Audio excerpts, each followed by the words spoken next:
Thank you for joining us for this episode of Coffee with Christ Bible Blessings, where people with a passion for Christ and a passion for coffee share the Bible verses that help them through the week. Bobby, what's your coffee for today? Are you being serious? You want to know? Yeah, of course. All right, I'm changing it up a little bit. All right, so I'm all into like supporting, stuff that has good causes. Yeah. So I got something. I tried something out that a friend recommended, and it's Black Rifle Coffee Company, and it's it's a veteran-owned company, and I'm all about veterans because I'm a vet, and the one that I ended up getting is the thin blue line, and a portion of that goes to first responders and police families, which is kind of dear to me. It's really good. I've been drinking Walmart stuff my whole life, and it's like getting something decent. I'm like, oh, hello. So that's some good stuff. This is my fourth cup since we've been filming. I suck this stuff down, Ken. You do have young kids at home. It's the only way you can keep up with them. Huh? They're going to bust through the garage door at any point now. So, all right. So I had a couple good verses that I really wanted to do. And, I written out a whole bunch of notes. And that all got thrown out the window the other day. And so another verse came to my mind, was something that happened. Was it Wednesday? I keep losing track of days.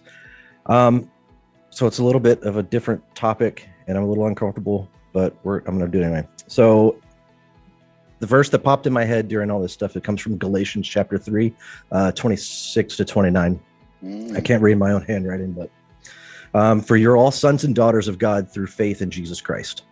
For all of you who are baptized in Christ have clothed yourselves with Christ.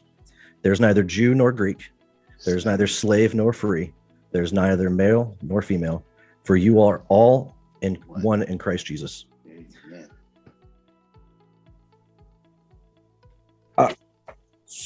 Ken, I'm a police officer, and this past year it's been terrible for us. You open up a newspaper, anything, and all you see is how everybody hates everybody else. My little neighborhood that I live in it's not just a neighborhood, it's a community. I know everybody on my street. I know all their kids. Their kids are at my house. My kids are at their house. The older folks across the street, the kids are always playing in their pool. We all spend time together in a community. We're all different. Got people from all different countries and nationalities on the street. We all love one another. Wednesday, I believe it was, I woke up to the news that a police officer in the local area had been shot in the head overnight. And he was in the hospital. And I was fully expecting to see a bunch of, everybody hating on everybody else. They had a prayer vigil for him at the hospital. This is a white police officer. The prayer vigil was put together by the local NAACP and the local Black Clergy Association. I watched the live stream. You got white men, white women, black men, black women, Hispanic men, Hispanic women down on their knees, all together praying for this person, for this man who is in the hospital. And it didn't matter what their background was, because where we live and in this area, it's a community. It's not about hating one another, and all the things that we see in the news is, these are extreme people on both sides. The people that I know, the people that I associate with, we associate based on the content of the character instead of the color of the skin. And that's how I raised my children. That's how I was raised. And that's how we do in our community. And that brought such hope inside of me over what's been going on, that I went back and I keep this thing in my house where I write down blessings that have happened to me throughout the month. And I just write stuff down, and just so when I have bad days, I can go back and look at it. Since June of last year, I have had my lunch bought for me while I was at work 4 times. Of those 4 times, 1 was a black female that bought it, 2 were black males that bought it, and a Hispanic guy. I've had my coffee purchased for me 15 times. And it was people of every race, every gender. And you don't see that on TV. You don't see that in social media. And if we're going to get past everything that's going on in this world, it's not up to the media. The media is not going to change it. The government's not going to fix it. It's up to we, the people, we, the Christians. We have to bond together as Christians, form our community, preach love, preach concernment, preach, everything that it is that God teaches us and that Christ taught us. And I saw that in full force this week. And I pray and I hope that those of us that live our lives by a biblical Christian worldview, and we know these teachings, that we're not silent any longer on this, and that we're not afraid to say, hey, that's not the way that this really is. We really do love one another. Mm-hmm. I love you because of you. You love me because of me. And that we're all just able to turn this thing around, because like I said, it's going to be the church that has to lead this. We have to speak a little less and listen a little bit more. Mm-hmm. And then when we do speak with love, speak with reverence, and speak with community. And because in a sense, that's what it is. And us right here, right now, we're in totally different parts of the country, different seasons of our lives, different career backgrounds. And we're all sitting here talking about what unites us. And that's the love of Jesus, the love of Christ, and the blessings that we have every single day for what we have. Every day I wake up and I'm grateful. I got a house, I got a family. I've got so much to be grateful for. And I try to go out and I try to extend that love to everybody else, because I know I'm blessed. Mm-hmm. And if I live that way and I treat other people the same way, then we're all going to make it through this, and we're all going to do things and change the world one by one. And it all begins with us in Christ as Christians and Christ followers. All right, I'm done. Dude, you could drop the mic. That's just a beautiful thing. I agree.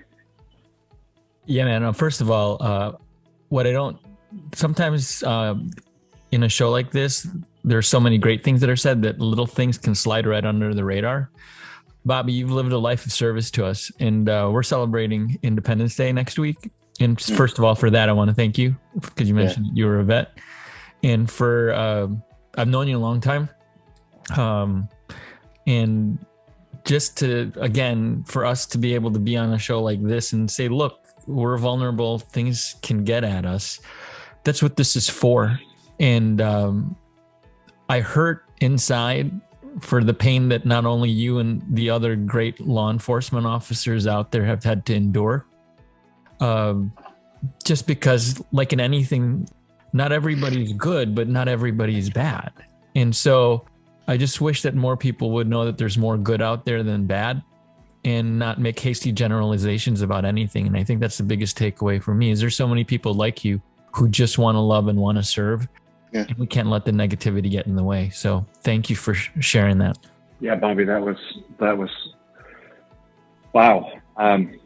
You had me there, kind of clearing my throat a little bit, but thanks for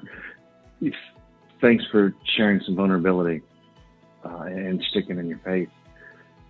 Everything you said is right. This is about community, not division. And there's so many forces out there, and that is the Antichrist that's causing this right now, and people don't see it. And I love what you mentioned, is that we are a community. It starts in the church, then it starts with each of us showing love to the next person. We may not get that love back, but that's okay, because maybe at that moment they didn't want to hear it, but later they'll see the love, and God will work through us. And that's really, what I hope for every day is thinking, how can I do the right thing, that I can shine your light through my words and my actions. And boy, do I stumble and fall on that. Sometimes feels like I'm crawling on my knees with that part of it. But you're so right, brother. I mean, it's just, we all have to love one another. And that's what this is all about. That's what this is all about. And the Galatians was perfect. I'm going to go back and read that again. Probably print it and stick it on my wall. I got a lot along those lines, but I'll taper it. Bobby, you control your world. You can't control what the officer to the right or to the left of you does. And quite frankly, that's my encouragement. I almost feel like I've served in law enforcement, because literally my younger brother now is a lieutenant in Austin at the University of Texas. My two of my closest friends, teammates from college, served as police officers, one in Dallas, one in Austin. Another teammate was a sheriff of Travis County. And these are black and white guys. So I have the breadth of the perspective. But I go back to that Galatians 3:28 was another verse that I memorized, and another person that pops to mind when I hear that verse. But at the end of the day, it's about love. That's the only thing that lasts. And Eric, you're absolutely right. The struggle isn't against one another. And yet when we see the shootings, when we see the dead bodies, whether they're citizens or whether they're police officers, it's a tragedy. It's a tragedy because we aren't winning. Even if it's the most unrighteous person, as long as they're alive, there's a chance that they can come and know God. They can come and serve him. But when they're gone, Satan is winning that piece. And it's just so challenging sometimes to us as believers not to be partisan, or actually our partisanship should be all about Christ. It should be all based on that love. It should be all based on the godly perspective, on how we live, how we speak, how we project. And sometimes it's just tough. I think about all the pastors, what the church has gone through over this past year. It's exactly what you're talking about, in the sense that you'll have parts of congregations that want the pastor to say this and parts to say that. And the only thing that we really should hear out of the pastor is Christ. It's love. It's the righteousness, because that's the only way that you can get out. We can't get out by fighting the flesh that we perceive. We need to live the way you're living, brother. And God bless you, because the other thing that I'll say, and I mean this sincerely, I grew up thinking that I was going to be a pilot in the Air Force. Or I could have envisioned myself being a Marine. My dad was a firefighter. The two things that I could not wrap my head around is going into a burning building and on a consistent basis interacting with people on their worst times. That's what you see as a law enforcement officer. And so it's just got to be so tough. And the stories that I've heard from my brother, from other friends, I just tip my hat to you. And for anyone that's criticizing law enforcement, I would suggest, if they haven't walked a mile in their shoes, they should spend some time. They should get to understand it. And I'm not giving anyone a pass or anything else. What people do, we're responsible. What we do, we're responsible for. But it really is a matter of understanding the challenges. Thank God you're still married. You got these beautiful babies going around and everything. It's just a lot of things we just take for granted. I just tip my hat to you and to your brethren. Yes, sir. Yeah. Bless you. Thank you. Yeah. God bless you, man. Thank you. Bless you, Bobby.